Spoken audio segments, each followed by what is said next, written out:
to welcome to Jackie's Literary Corner. I am Jackie, and I just got back from another week at my grandma's house. And of course, I brought books with me, but I also came home with some books. I do have an aunt that does read.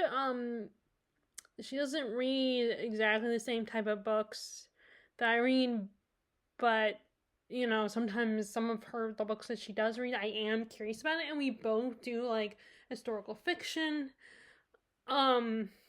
So she gave me some books that she was going to give away anyway, and actually what inspired her to is that she told me about this one, that the adaptation, We Were the Lucky Ones. That adaptation came out last year, I think it was. And it got me kind of interested, and like even if I wasn't like interested before, the way she like talks about things, tells stories and stuff, it does get me really interested in it and gets me intrigued and willing to give it a shot. And so let me go ahead, because then that will take the least amount of time, I think. I mean, you guys know I like to ramble, so the three books these are the three books she gave me, and unfortunately, she didn't have the one, We Were the Lucky Ones. She didn't have that one.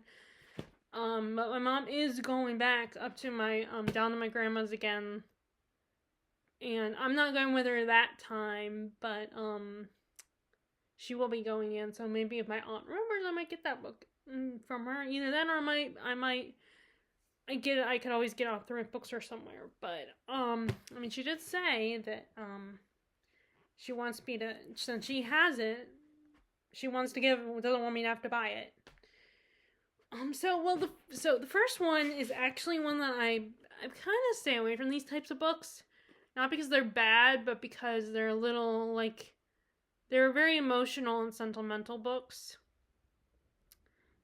and I would rather watch a movie version. But then, when she was saying, "Oh, you gotta read this," to myself and my mom, I was kind of felt like, let me go ahead and take it, and maybe I'll read it, maybe I won't. I mean, she was already gonna give it away anyway. Granted, I feel like she'll ask me about it the next time I go down there to visit them. And that is The Art of Racing in the Rain by Garth Stein. And I noticed, like, how they always have, if the author, when the book came out, the current book that you have, when that came out, if they have other books out, they have a list of them in the book. Well, I looked at the list, and the books that he has all kind of have these long titles. Let me see. I'm trying to find the page that has a list of all. How Evan Broke His Head and Other Secrets, Raven Stole the Moon, and A Sudden Light. He always says, it sounds like he comes up with these catchy, these kind of catchy, roll off the tongue type titles. This is a dog book, and unfortunately this edition does not have a description, and so I don't really know exactly what the premise is of the book, because I kind of tuned it out when I recognized it when I would see like the trailers and stuff for it, especially because Milo Ventimiglia from Gilmore Girls and This Is Us plays the main guy in the movie, the main character.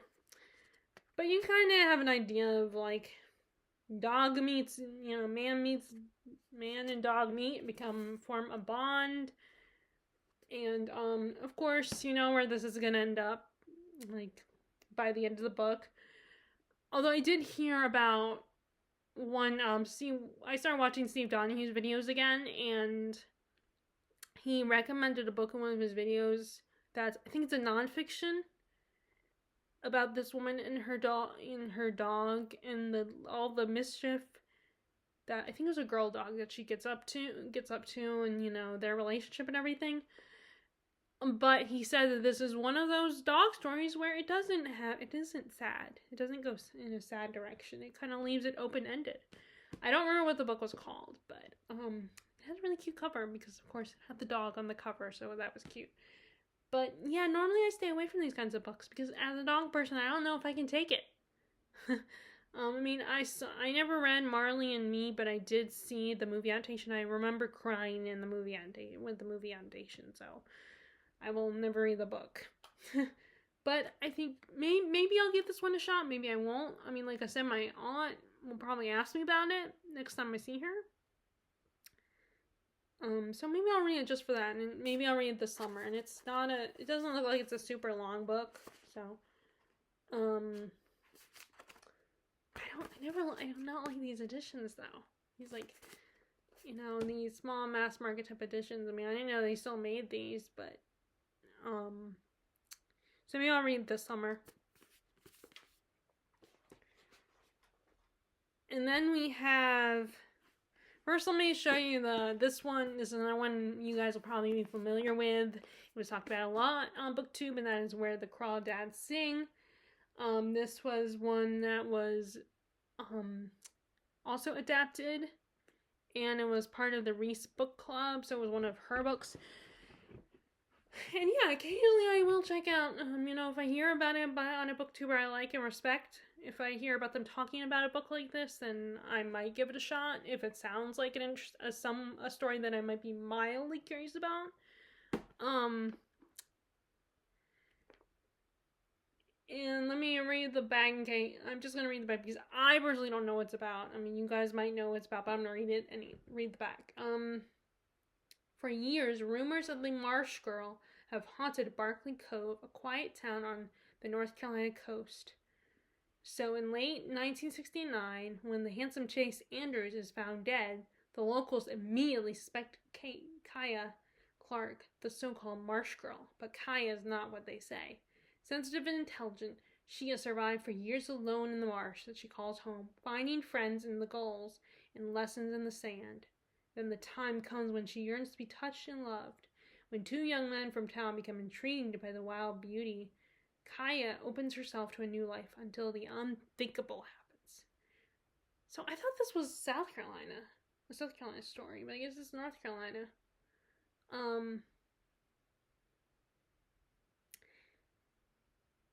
But there was a time when I used to read Nicholas Sparks, and all his books are set in South Carolina. And the time I liked them, I think I just got worn out because they all felt basically the same.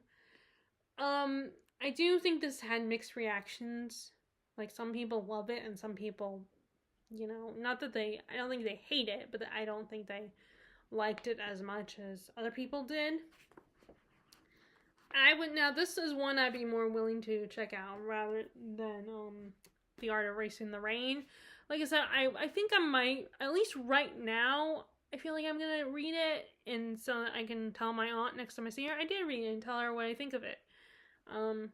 Although, the last time I did that with a different aunt, she was a little, I think she's a little disappointed that I didn't like the book, and that was, Hemingway's, what is it? Not For Whom, is it For Whom the Bell Tolls? Or, I don't know, it's the World War I book. I did a video on it, and I know someone, when you guys commented on it, and was telling me why that they liked it, and I should give it another chance and everything. But, and, there's always a possibility I might give Hemingway another chance, but right now, I just don't feel any desire to. But yeah, my aunt, I think she's a little disappointed that I didn't like it.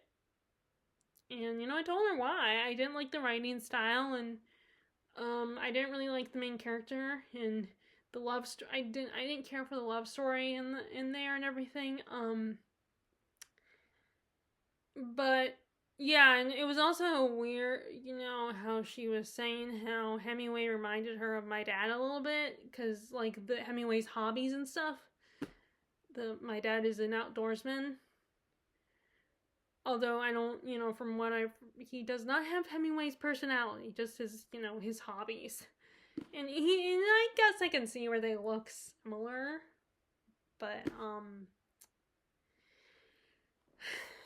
yeah. So that was the only other time where I've read, a recommendation from a family member. Which is probably why, even though sometimes it gets sad that I don't have someone to talk to in my family about books. I mean, yes, my aunt reads the one I got these books from, but like I said, in her case, I should say that I have only a couple people in my family that I know read, but they don't read what I read all the time. So yeah, it makes me a little sad that, I wish I had someone that I had more books in common with that was part of my, personal life, that I could, but I mean, and yes, I also have my friends Terry and Larissa, but Terry and I don't really have a lot of books in common either. And I read more than she does. And then with Larissa, she's, there are chances where we might have some books in common. I mean, when we moved, I gave her some books because we used to live close by. I did give her some books, but some of the books that we have in common, I read them a long time ago, and like I might not have them anymore, or like I'm just distracted by other books. But also, like, we don't have a lot of books in common either. Like, basically, in other words, I have a lot of people that don't read in my family, and then the people that do read in my family and amongst my friends, I don't have books in common with necessarily. But I am willing to give the books that my aunt likes, a shot. Because she likes historical fiction, and I do like historical fiction. And I don't know, lately I've been feeling really like there are a lot of books that I've procrastinated reading, or like I say I like historical fiction and I feel like I haven't read enough of it, that I kind of want to prioritize a little bit more this year, for the rest of this year. But anyway, so yeah, I'm gonna give this one a shot, and I feel like this is gonna be kind of a sad book. Another sad one. So we got a lot of sad books here. Basically, my aunt reads a lot of sad books, a lot of sentimental books. And then this last one I don't even remember hearing about, and that is The German Girl. I might have seen this probably at Walmart or BJ's or somewhere. It is a World War II story. So it takes place in Berlin, 1939. Before everything changed, Hannah Rosenthal lived a charmed life. But now the streets of Berlin are draped in ominous flags, and Hannah is no longer welcome in the places she once considered home. A glimmer of hope appears in the shape of a St. Louis transatlantic ocean liner, promising Jews safe passage to Cuba. At first, the liner feels like a luxury, but as they travel, the circumstances of war change, and the ship that was to be their salvation seems likely to become their doom. In the present day setting of this book is 2014. On her 12th birthday, Anna Rosen receives a mysterious package from an unknown relative in Cuba, her great aunt Hannah. Its contents inspire Anna and her mother to travel to Havana to learn the truth about their family's mysterious and tragic past.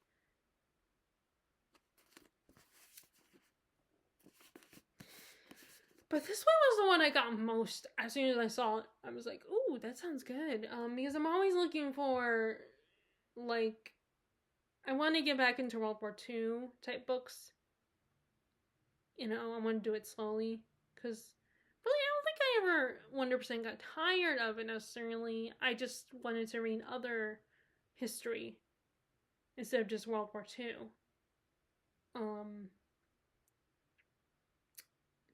And, for a while, it felt like they were reading, like, there was a lot, I was reading a lot of the same kind of World War II books. So I wanted to, I've been wanting to try different World War II books, which I still need to read. There is a book that one year my dad and I went to the author event on my birthday month, and I got some I got books then, and had the others, and one of the others did sign, which I feel bad because the one that I got signed, I don't have it anymore, and I didn't even read it. It just, I eventually lost interest. I never got around to it.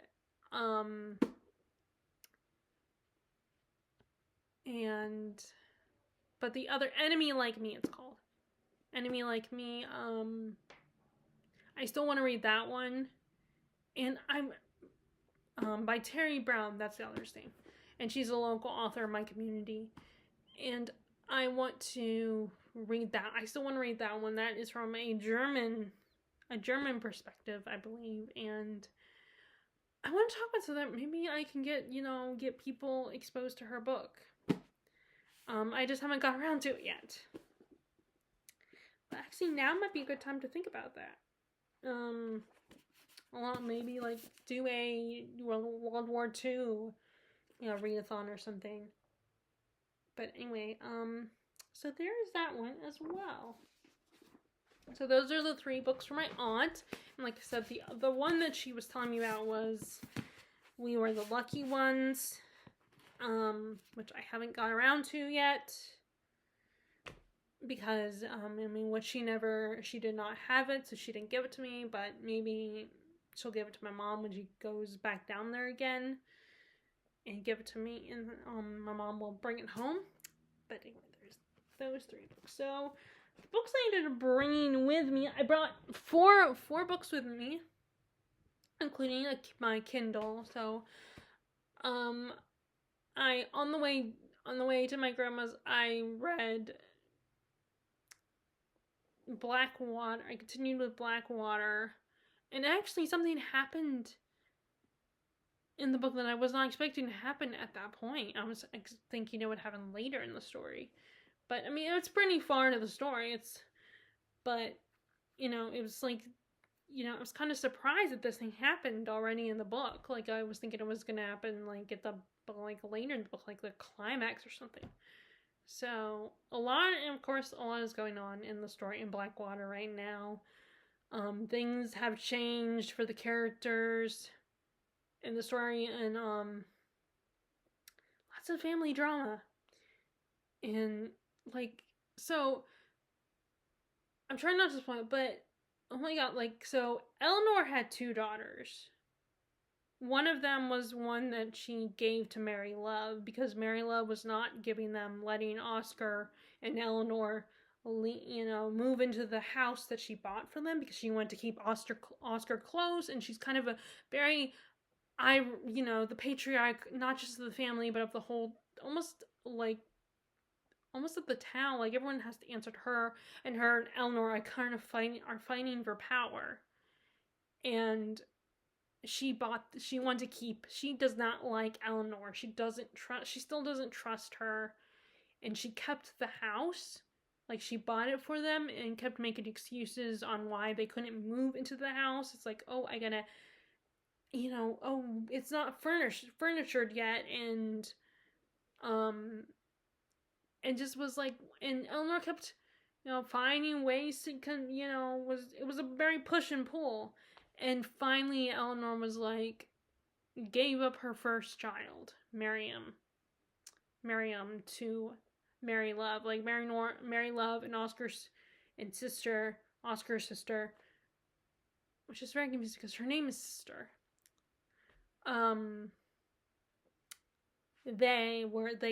They kind of raised Miriam because Eleanor was not really an active mother for her. And eventually she's like, the trade-off was Mary Love got very attached. It was like, we're not going to give up your daughter. So, you can move into your new house, but we're keeping Mary. And Eleanor was cool with it. Oscar was the only one who was kind of trying to fight it a little bit, wasn't too keen on it. But this is a very female-dominated family. The men don't have a lot of power in this family, and Marian kind of became a lot like her grandmother, and became kind of a snob and a little brat as she got older. And there are so many times in this book that I just wanted to smack her. She was so selfish. She's so spoiled and vain, and like thinking she's better than her own mother and her sister, because Eleanor and Oscar end up having another daughter. And she's so snobby and so mean to her sister, and I want to smack her. Like, she's so ungrateful and acts so entitled, and I cannot stand Miriam.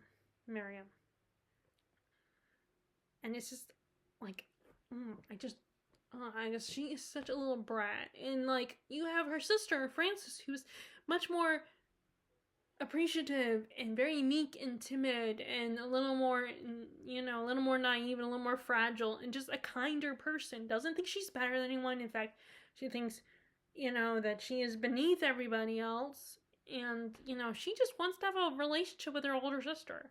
And she doesn't, because Marian thinks she's better than Frances. And I feel so bad for Frances. The family is so messy. This family is so messy, and just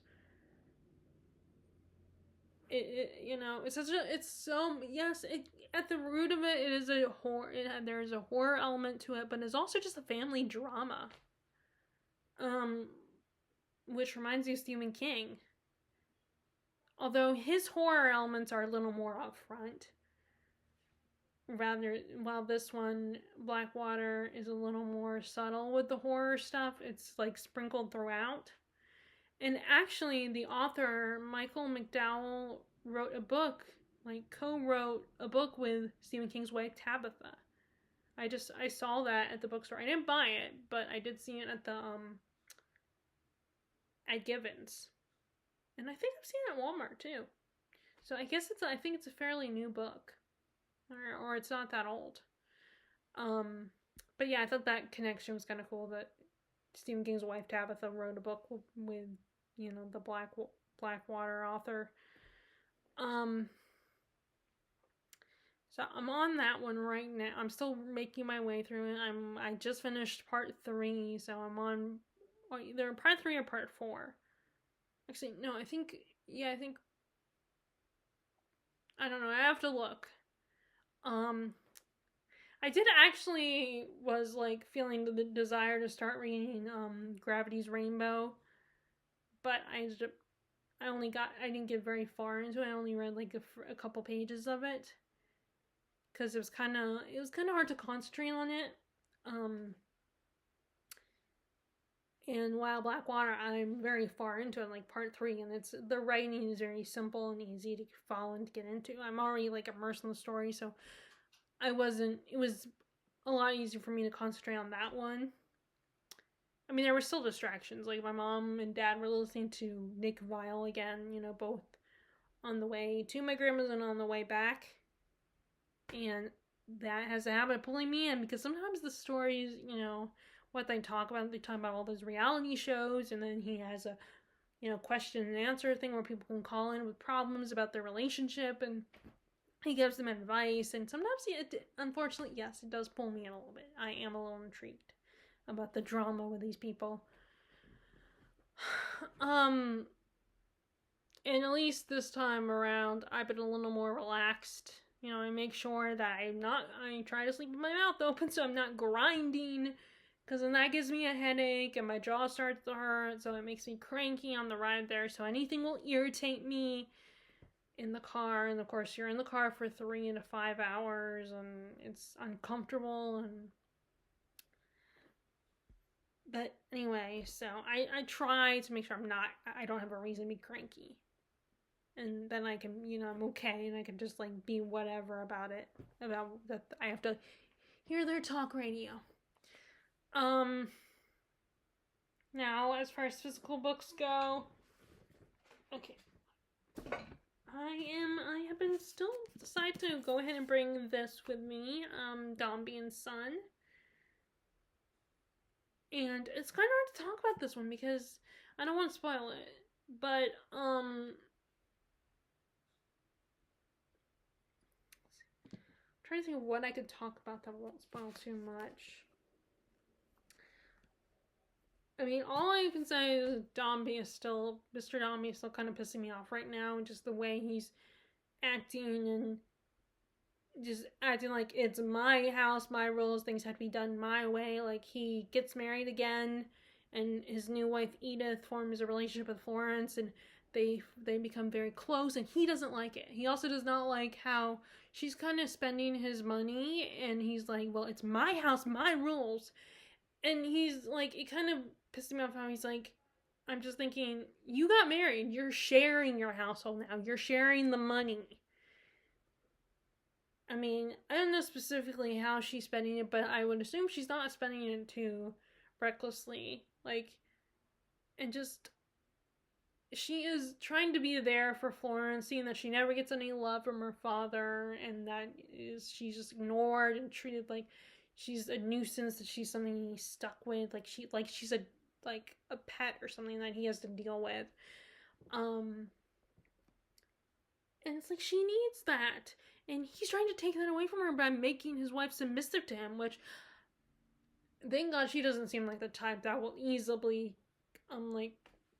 force into submissiveness. Although he is talking to Mr. Carker, trying to get him to talk to her. And that guy, I don't know what he's up to. Like what he's got to be up to something. Because he's really sucking up to Mr. Dombey. I mean, like, I don't know what kind of reward he's expecting.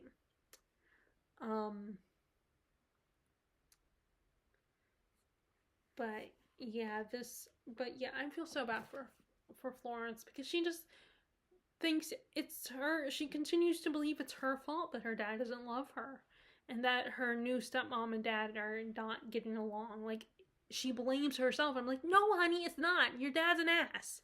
Like, I get that he's her father, and she's trying to respect him and be loyal to him and everything, because she just wants his love, and he's not giving. But she's so like, I want my dad, and I want dad, and I want his love and respect. I want his love and his kindness. And so she's like, well, I have to be very good and always do what he says, and it's my fault that he's having problems, and I'm not sad. Like I'm just like, no, Flo, it's not your fault. Your dad is an ass. He should treat you with respect too. Like, it doesn't matter. Yes, you're a child, but you're also a human being who deserves to be loved by your father, because you are a good, kind, beautiful human being. And he's treating like you're a nuisance, and that's so off track. I mean, I just cannot stand her father, and I feel so bad for her.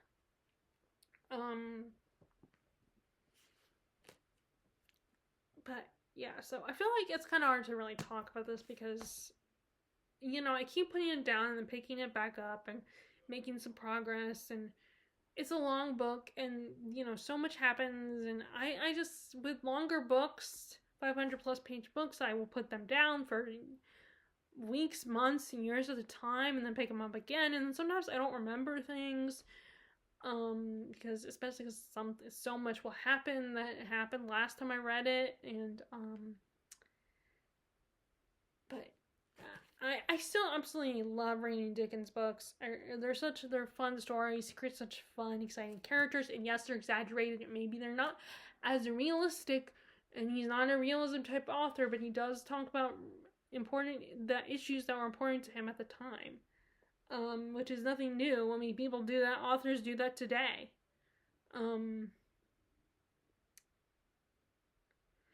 But yeah, I'm slowly working my way through it, and I do want to finish it. I mean, I don't have that much left, so.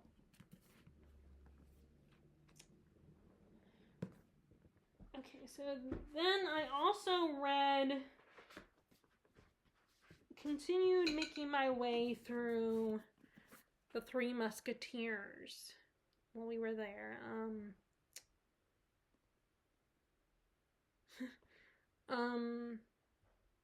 It's such a funny book. These guys are such buffoons, and they're just like, it kind of like, it actually, they kind of, it makes me think of Charmed season 8 when Billy shows up. They meet Billy and everything, and she's a very eager, excited, wants to help, wants to save the world.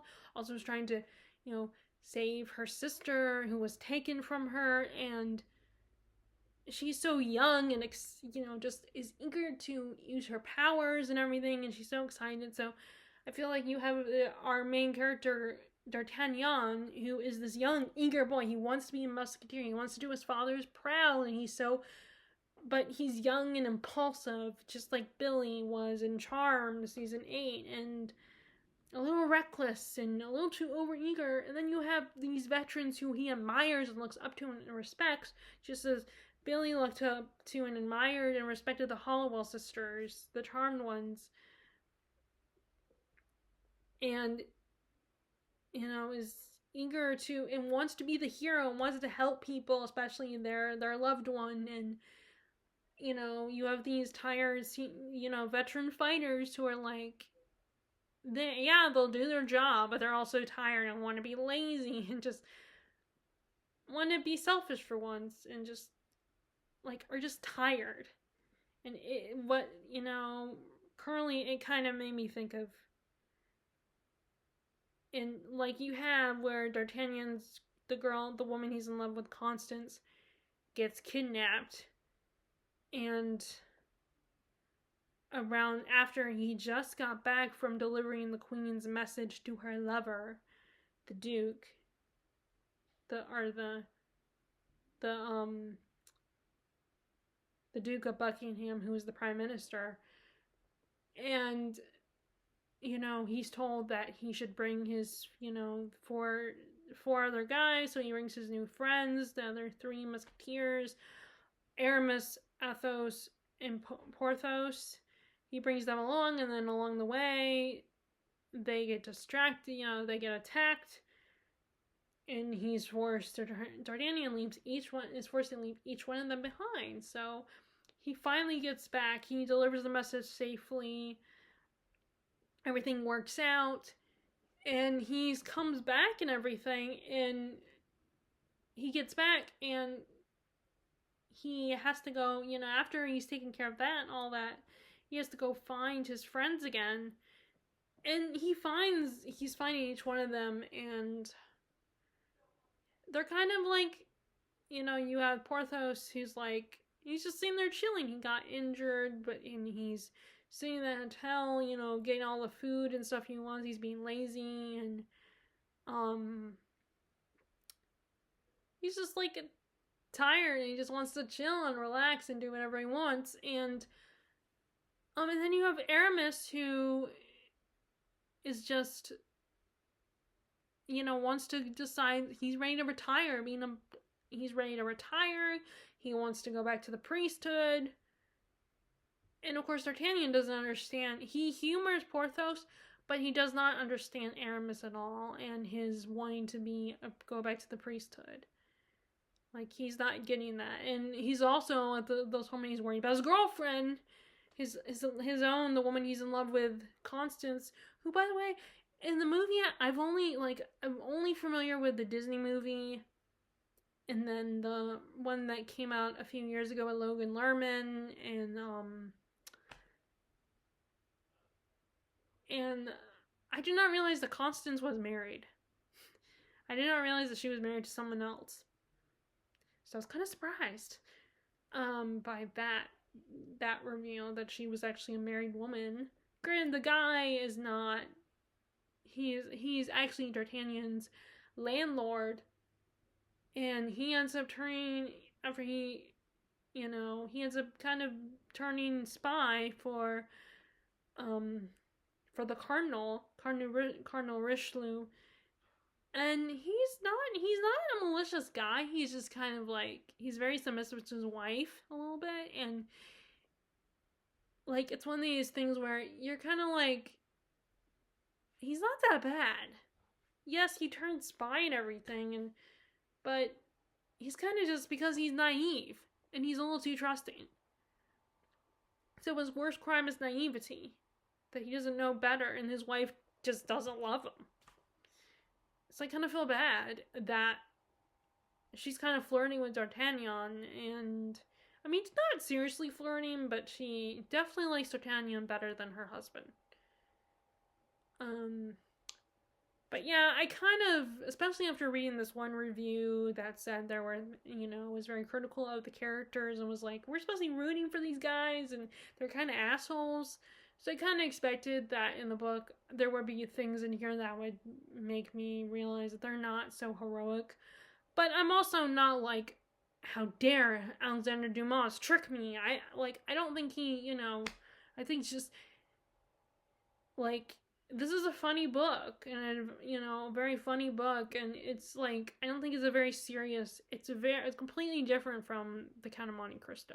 It's more playful, it's more fun, and not that there weren't some fun, playful moments in The Count of Monte Cristo. It's just that one was a little darker story because this guy got arrested for a crime he didn't commit, like in Jean Valjean technically did steal the bread, but he was arrested. He was in jail for 19 years, and I think that was because he kept trying to escape. So his sentence got longer and longer. Still an unnecessarily long sentence, but anyway. So yeah, I was gonna say, well, a crime that he, just like Les Mis, Jean Valjean didn't commit the crime, but technically he did steal the bread. But he shouldn't have been in jail gone to jail for in the first place. He should have had like a fine or something.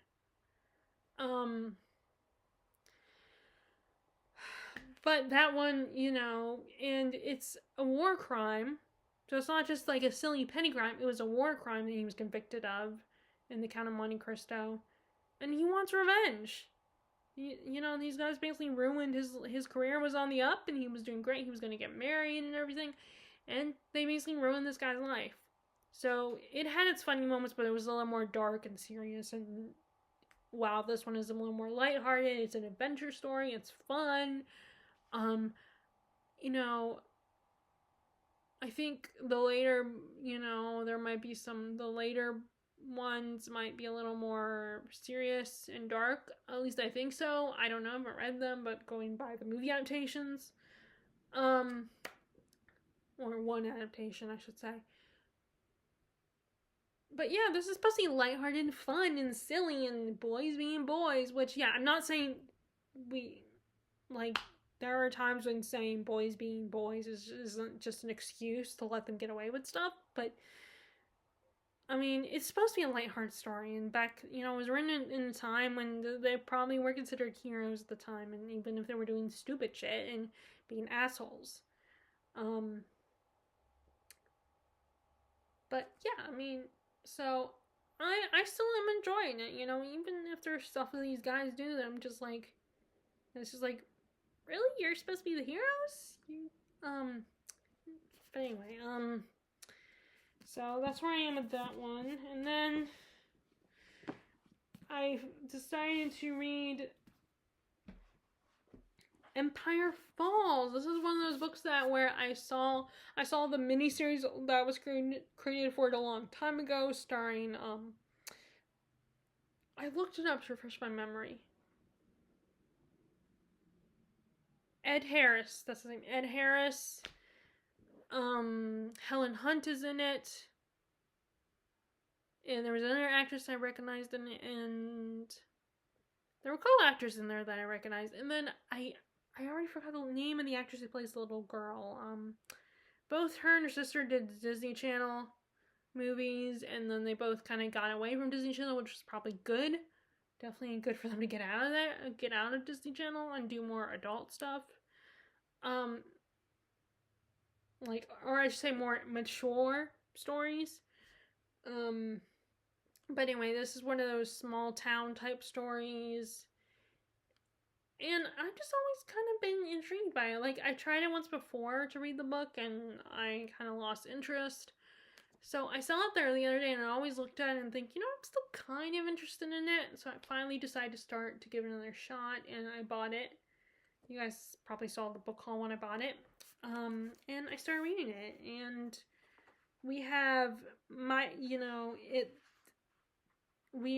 it does have a prologue in it when we're introduced to this town, Empire Falls, and the history and kind of the history of it, the history of the family that owns the town. And then we get to chapter 1 where we meet our main character, Miles Roby. And he works at Empire Grill, the local diner. And he just separated from his wife, who felt unsatisfied in their marriage, and she was cheating on him. So she's looking up, now they're separated, and she's engaged to the guy who, Walt Camus or something. I still don't know how to say the guy's last name. And Miles, it's just Miles and his daughter, because his daughter, who's I think 12, doesn't really kind of approve of the mom cheating, is kind of on her dad's side, and so they're really close. His brother Miles's brother works at the grill as well. And it's just so far just about their day-to-day lives, and how and I'm on a part where we see the daughter, Tick. Her name is Tick. We see her school life. She's kind of very overachiever, very academic, very quiet, very shy and reserved. And she loves art. And she and her boyfriend just broke up. And there was actually an accident where one of the girls that sits with her at art, that is kind of latched onto Tick. They're talking, and she's kind of very mischievous girl. She's very troubled, and very much doesn't think about, one of those girls who, how a lot of girls of that age are very much thinking about boys and not very focused. And she's talking and, trying to encourage, talking about her own boy troubles, and asking Tick why she broke up with the guy, her boyfriend, and everything, broke up with the boy and everything. And, Tick has been feeling pressure to get back together with him. And then somehow, so the girl ended up stealing some kind of knife, and I was a little confused at first, but what ended up happening, I think, was she accidentally stabbed Tick. And so Tick, and Tick fainted from it.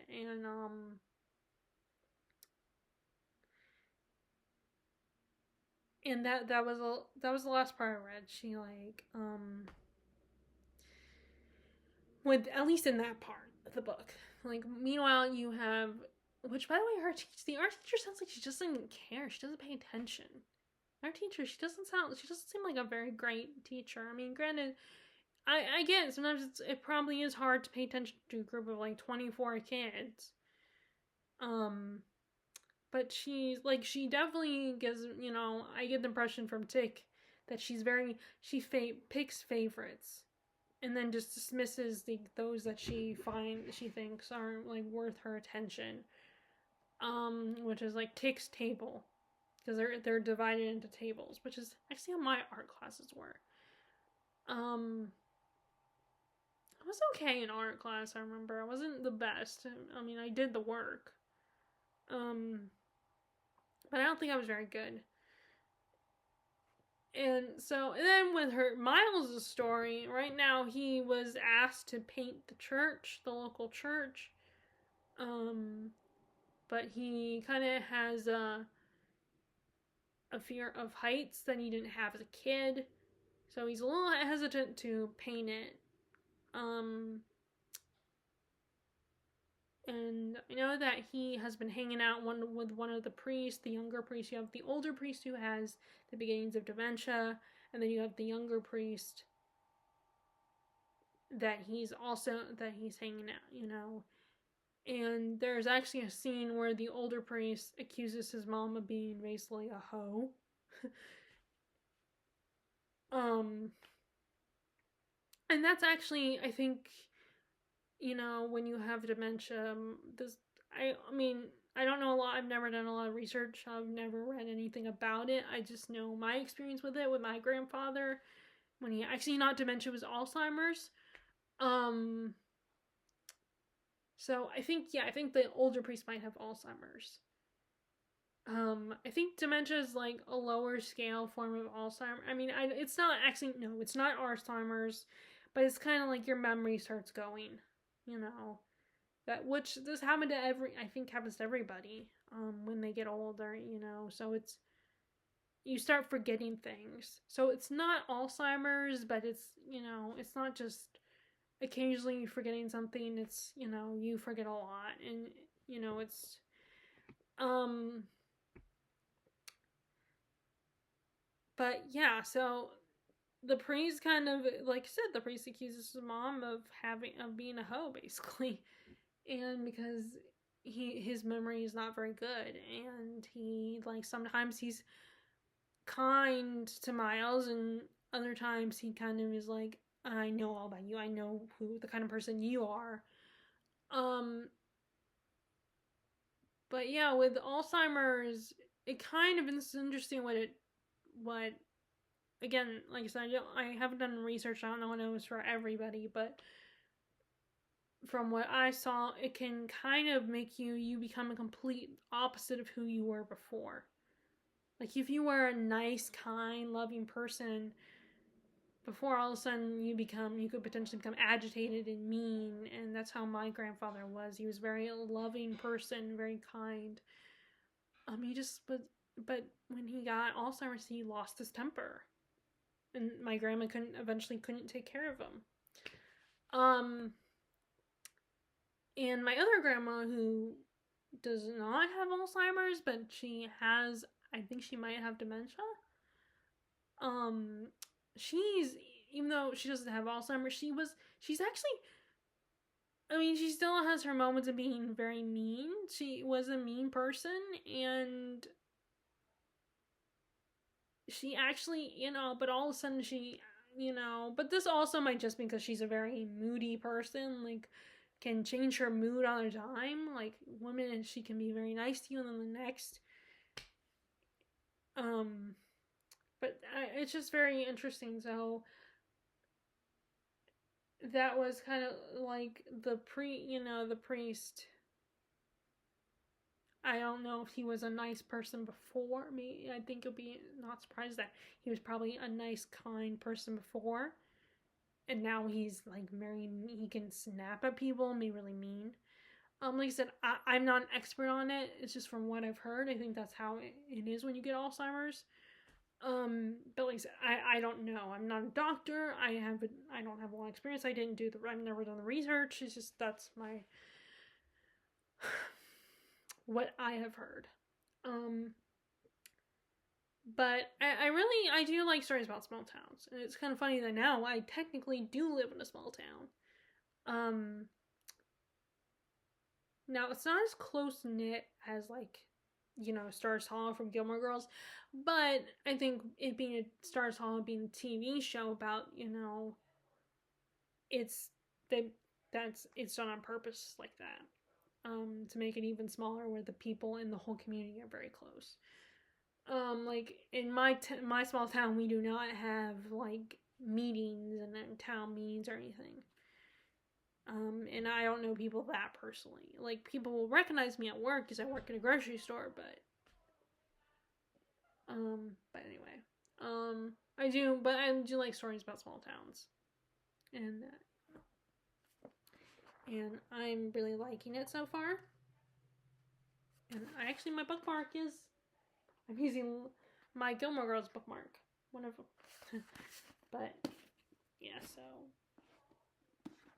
And the last book I ended up bringing with me and read was, I started reading The Princess of Ireland, the first book of the Dublin Saga, which it's actually a duology, only 2 books. The second one is Rebels of Ireland. So in this one, we have 2 of our main characters, this young Prince Connell, his uncle is the High King. So, and he kind of has druidish tendencies, like druid-like powers, like special abilities, and like special cognitive abilities. And so his family, they're trying to decide, is he going to be a warrior or is he going to be a druid? And the druids want him, of course, to join them, but his mom wanted him to become a warrior. And she kind of asked his uncle to make sure her son Connell becomes a warrior, even now we don't know what she had against the druids, why she wanted Connell to be a warrior. And then our other main character is Deidre. I don't know where I got Deidre, but Deidre. Her father is a small chief, like a smaller clan. And it's just her dad, and her 3 brothers. Which I kept thinking, even though this takes place in Ireland, I kept thinking of Myrda from Brave, which that's in Scotland. Like, as I was trying to read the words in my head as I read the book, I kept thinking about the Scottish brogue when I was reading it, even though this is Ireland. And the High King comes to their part of the country, and she and Connell cross paths when she sees him during the local festival in the community, and he's in the arena performing acts of warriors, and they kind of lock eyes and they meet, and it's an instant connection, so it's kind of a little insta-lovey. And she's immediately like taken with him, and so his friend Finbar sees them make eye contact, decides to, and sees him kind of Connell watching Deidre, and noticing her and everything, and he decides to play Cupid with his friend, and he decides to push them together. But Connell's a very thoughtful person. He doesn't do anything without constantly going back and forth, trying to think about it. If he wants to try to contemplate and really think through his decisions, and which is not a bad thing, but then he like waffles, basically. He, goes back and forth. Is this a good idea? Maybe my destiny means I should do this. Does this, and could this work with my destiny to be with this girl? And like, do I really love her, or am I just in lust with her? And it just kind of drives you a little crazy. He's constantly going back and forth with it. And I'm just, so, and then meanwhile, her father is kind of pressuring her to, get married. But like, what's great about her dad, the chief, Fergus is his name, he's not as pushy about it. He's actually very caring and considers her feelings and what will make her happy, And so this man, whose name I do not have to pronounce, he and Fergus were trying to trade, and Fergus kind of didn't live up to his end of the bargain. So this farmer kind of got greedy and has come back to collect what Fergus owes him. And then he notices that Fergus is trying to get his daughter a husband. So he's like, well, I got a guy for your daughter. And he takes it because the price is really good and everything. And eventually Deidre does. She hesitates to tell her father because she doesn't want him to ruin it. But she eventually tells him when this happens. And he's like, okay, well, let's just not take this guy's offer off the table, but I'll give you this young Prince Connell a chance. We'll see if he's gonna do anything. And of course he takes forever. He doesn't do anything. He doesn't, show up or anything, and she's pining away waiting for him to come. But she's also a very loyal and good daughter, and she's like, okay, eventually just kind of gives up. He's like, okay, I'll marry this other guy because he's not that bad. Because she does meet the other guy, and he's decent looking, he seems like a nice guy, and she's gonna marry him. And finally they cross paths again in another a spring festival, and it turns out that his father, the king, his uncle, the High King, sees Deidre and is like, sees how pretty she is. It's like, you know what? I'm gonna take another wife. Because he's already married, he already has a queen, and she's kind of like, she tries to kind of control him a little bit. She's very, ambitious, kind of like Lady Macbeth. And she, she doesn't like the fact that he has decided to make Deidre his second wife. So this finally snaps Connell out of it. She finally decides, I gotta take action. And especially when the queen threatens her and she, Connell runs into her and finds her, and she finally, in fear, she's very scared. Deidre is very scared of what the queen's gonna do to her. So he says, let's run away. Why don't we run away together? Because he finally realizes he's in love with her and everything. And he wants to be with her. Because he was not happy when his uncle's like, I'm going to take her to be my wife.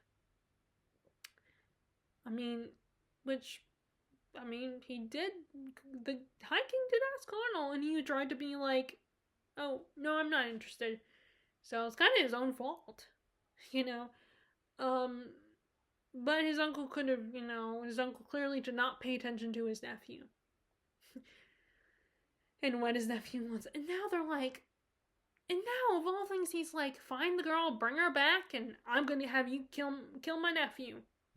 It's like, how could he do this to me? It's like, do you really need another wife? Really? But, I think that would have been common back then. Probably for a guy to have, multiple. In some of these cultures, it would have been common for him to take another wife, a mistress, or, But yeah, now they're on the run, basically. And that's where I am. They're traveling on the run, and Connell was trying not to do anything with her, but one thing eventually got to the point where they did do some stuff. Had some fun, because he was like, he's thinking, you belong to my uncle now, so I can't do anything with you. We can't do anything, have any intimacy. But finally, she kind of because she's in love with him, she's like, well, okay, why aren't you taking action? I want to be with you. I'd rather be with you than the king. So she's like, well, I'm not going to sit here and wait around. I'm going to do something. So that girl's, she's got some balls. But, so yeah, I'm really liking this so far. I liked when I read his book, Paris. Rutherford's Paris. It's just, at the time, longer books still intimidated me, and they intimidated me probably even more back then, because even though I had read the Dragonlance books and stuff like that, I couldn't even finish Lord of the Fellowship of the Ring. I kept putting it off. Yet I read the last handful of Harry Potter books, and I read the Dragonlance books, so those are kind of chunky too. They weren't bad. But yeah, that's the same thing with, The Witching Hour by, what is her name? Anne Rice. That one was a little too long for me too at the time. But yeah, so that's how it's going right now. I still want to pick up The Bee Sting this month. I could always wait until May to pick it up, but during May I also want to pick up Wall of Storms. I think that's the second one. I want to get back to that one and pick up that one as well. But there's a lot of books I want to read this spring. But let's face it, I'm not a seasonal reader. I try to be, because I like the idea of it, but then when I try to act upon it, I'm not very good, because there's so many books I want to read. And then there are books that I want to read that do make more sense to read during certain seasons in my brain, but then at the same time, I want to read them right now. Which, it doesn't have to be a seasonal read if I don't want it to.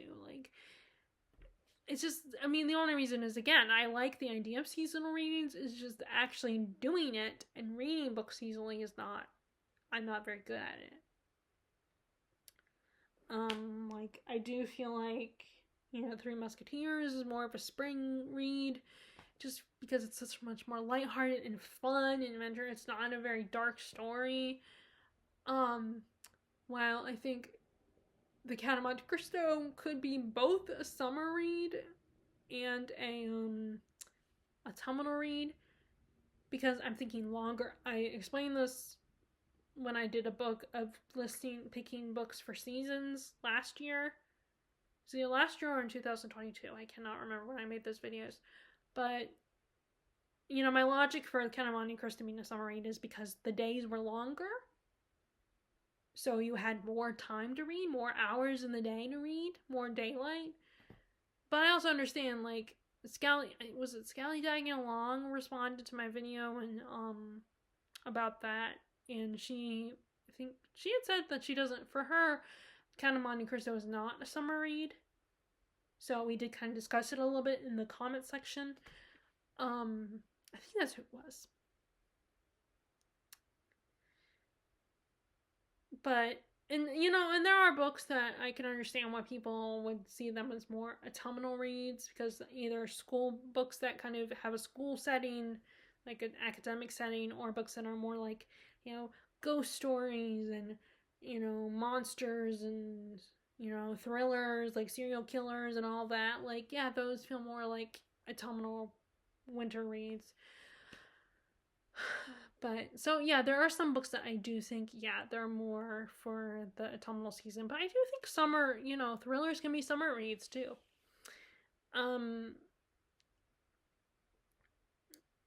But anyway, so that's my reading right now. That's what I read when I don't, as usual, so again, I don't really, like, I'm tempted to create a TBR, but then at the same time, I don't want to, because I know that it's gonna be an endless list of books I want to put in my TBR. I just can't limit myself to 3 or 4 books like I try to, and I'm not talking just like 5 or 10 books. I'm talking like sometimes there'd be 20 or 15, 20 or 30 books that I pull on my shelf. I'm like, I want to read this summer and this summer and this summer, and I know that I can't do that. And then sometimes some of those books are big books that I know it's gonna be hard for me to fit in longer books. I mean, I keep talking about trying it, but in fact, I'm thinking about doing that right now. I'm thinking about looking at my shelf and making a little book sandwich. But anyway, so that is that's all I'm gonna say. I'd love to know what you currently read, what you read this week, what you are currently reading for April. Right now there's a lot of prizes going on. Like, there's the Women's Prize shortlist just came out. So are any of you interested in that? I would be curious to know if any of you are interested in that. Because I do watch a couple videos that are people talking about those lists. And it's more like I'm just kind of curious. And then some of the books on those lists, like, I'm not zeroed in on those lists, but sometimes some of those, but obviously those, I will eventually come across those books. And if I hear about them and they sound like something I would be interested in, then I might pick them up. But it's just a pure coincidence if they're books on, like, the International Booker Prize, the Women's Prize. I mean, I don't even pay attention to, like, the Hugo Awards or any of that anymore,